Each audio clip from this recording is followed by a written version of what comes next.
নিরামিষের দিন এইভাবে যদি নিরামিষ পনিরের রেসিপি রান্না করা হয়, এক রেসিপি দিয়েই বাড়ির সবাই খাওয়া কমপ্লিট হয়ে যাবে। আর এই পনিরের রেসিপি এতটাই টেস্টি হয় যেটা শুধু ভাত, রুটি, লুচি, পরোটা, নান, ফ্রায়েড রাইস সব কিছুর সাথে খেতে দারুণ লাগে। বিশেষ করে নিরামিষের দিন এই রেসিপি রান্না হলে আর অন্য কোনো রেসিপির দরকার পড়বে না। আর খেতে হয় দারুণ সুস্বাদু। আর এইভাবে যদি গ্রেভি রান্না করা হয় তাহলে তো আর কোনো কথাই নেই। সেই রেসিপি আজকে শেয়ার করব। তার জন্য পনিরগুলোকে আমি এখানে কিউব করে কেটে নিয়েছি, আর সাথে নিয়েছি একটু ক্যাপসিকাম। এই ক্যাপসিকাম দিলে খুব স্বাদ হয় পনিরের রেসিপি। আর নিয়েছি চারমগজ আর কাজু, এগুলোকে পেস্ট বানিয়ে নেব। আর নিয়েছি টক দই। টক দইটা অবশ্যই লাগবে এখানে, তার জন্য টক দই নিয়েছি। আর এদিকে আমি গ্যাসে একটা কড়াই বসিয়ে দিয়েছি। কড়াইটাকে খুব ভালো করে গরম করে নিয়েছি। তাতে দিয়েছি সাদা তেল। এই রান্নাটা সাদা তেলেই করতে হবে, তাহলে পনিরের রঙটা গ্রেভিটা সাদা ধরনের থাকবে। আজকে গ্রেভির রঙ কিন্তু সাদাই থাকবে, তার জন্য এখানে আমি সাদা তেলের ব্যবহার করেছি। চাইলে তোমরা এখানে সর্ষের তেলও ব্যবহার করতে পারো। এবার তেলটাকে খুব ভালো করে গরম করে নিয়ে একে একে পনিরের টুকরোগুলো আমি তেলের মধ্যে দিয়ে দিচ্ছি। আমি যতটা পনির নিয়েছি সবগুলো একসাথে ভাজবো না, তা আমি দুবারে ভেজে নেব। প্রথমবারে কিছুটা পনির ভেজে নেব, তারপরের বার বাকি পনিরগুলোকে ভেজে নেব। তা আমি পনির এখানে আমি প্রথমে দুভাগেই ভেজে নিচ্ছি। তা যেটুকু পনির এখানে আমি ভাজার জন্য নিয়েছিলাম সেটুকু পনির একে একে দিয়ে দিয়েছি। এবার পনিরগুলোকে আমি একটু হতে দেব। নিচটা যখন হালকা একটু রং ধরবে তারপর একে একে পনিরগুলোকে উল্টে দিতে হবে। তবে খুব বেশি কড়া করে কিন্তু পনিরগুলোকে ভাজা যাবে না। দু সাইড থেকে হালকা একটু ভাজা হলে পনিরগুলোকে কিন্তু নামিয়ে নিতে হবে। আর পনিরগুলো কিন্তু খুব বেশি কড়া করে দু সাইড থেকে ভেজে নিলে খেতে কিন্তু পরে আর ভালো লাগবে না। তাই হালকা করে কিন্তু পনিরটাকে দু সাইড থেকে একটু করে ভেজে নিতে হবে। তা আমার পনিরগুলো কিন্তু ভাজা কমপ্লিট। এবার একে একে পনিরগুলোকে আমি নামিয়ে নিচ্ছি।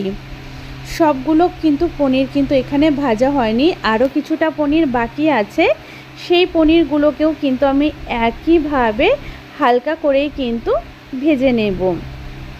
তা এই বাকি পনিরটাকেও কিন্তু একইভাবে আমি দু সাইড থেকে হালকা করে একটু ভেজে নিয়েছি। এবার আমার সব পনিরগুলো কিন্তু ভাজা কমপ্লিট। এবার বাকি পনিরগুলোকেও কিন্তু কড়াই থেকে নামিয়ে নিচ্ছি।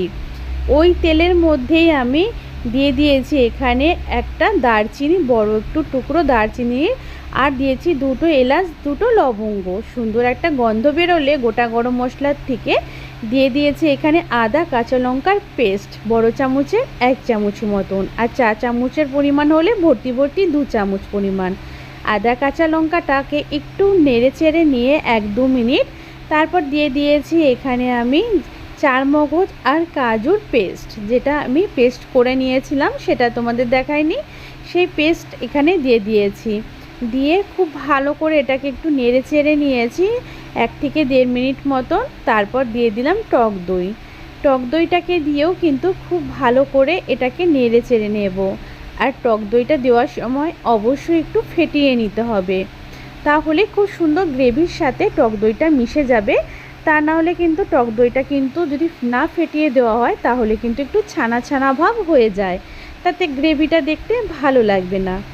এবার খুব ভালো করে কিন্তু সব একসাথে এখানে নেড়ে চেড়ে মিশিয়ে নিচ্ছি গ্রেভিটাকে, মশলাটাকে খুব ভালো করে আমাদের এখানে কিন্তু কষিয়ে নিতে হবে।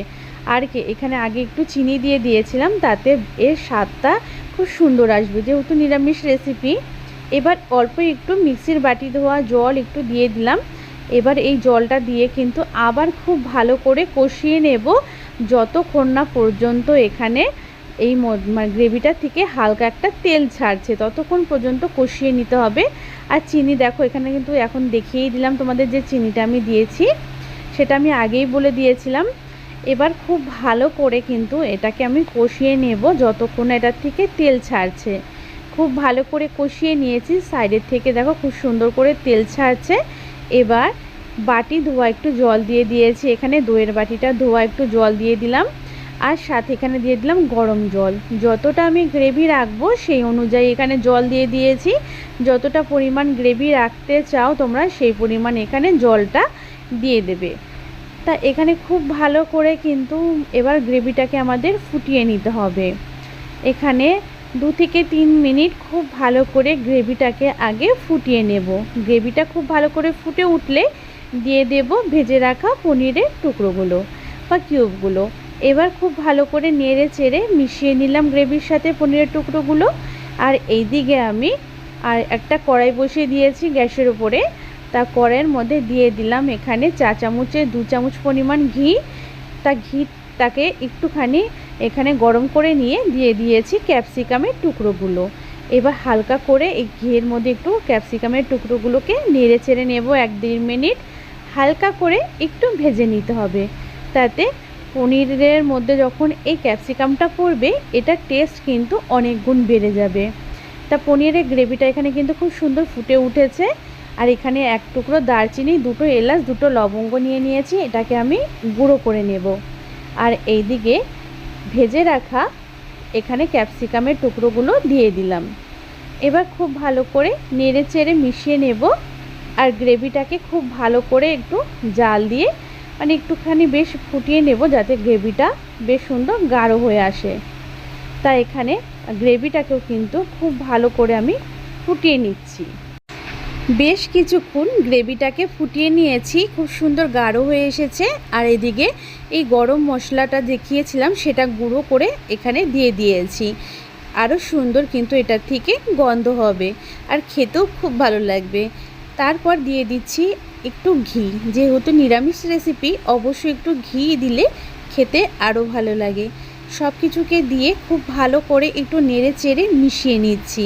তারপর ঢাকা দিয়ে আমি কিছুক্ষণ স্ট্যান্ডিং টাইমে রেখে দেব। তারপর প্লেটে সার্ভ করে নিচ্ছি। আর পনিরটা কতটা সুন্দর হয়েছে দেখতে। আর যেহেতু আমি সাদা তেলে রান্না করেছি তার জন্য কিন্তু গ্রেভিটাও খুব সুন্দর সাদা রয়েছে। আর কোনো রকম এখানে কিন্তু লঙ্কা গুঁড়োও ব্যবহার করিনি, যার জন্য গ্রেভিটা সাদা হয়েছে। এইভাবে কিন্তু পনিরটাকে রান্না করে নিলাম খুব সহজভাবে। আর রান্নাটাও কিন্তু খুব তাড়াতাড়ি হয়ে যায়। তাই চটজলদি যদি কোনো পনিরের খুব ভালো রেসিপি খেতে চাও তাহলে এইভাবে কিন্তু এই পনিরের রেসিপিটা তৈরি করে নিতে পারো। আজকে রেসিপি দেখে ভালো লাগলে প্লিজ একটা লাইক করে দিও। রেসিপিটা আর অন্যান্য বন্ধু নিজেদের ফ্যামিলি বন্ধুর মাঝে একটু বেশি করে শেয়ার করে দিও। লাইক করার পাশাপাশি তোমরা আমাকে হাইপও করতে পারো। ইউটিউব এখন নতুন অপশান দিয়েছে, কমেন্টের পাশাপাশি আমাকে হাইপ করতে পারো। দেখা হচ্ছে নতুন রেসিপিতে। খুব ভালো থেকো সমস্ত।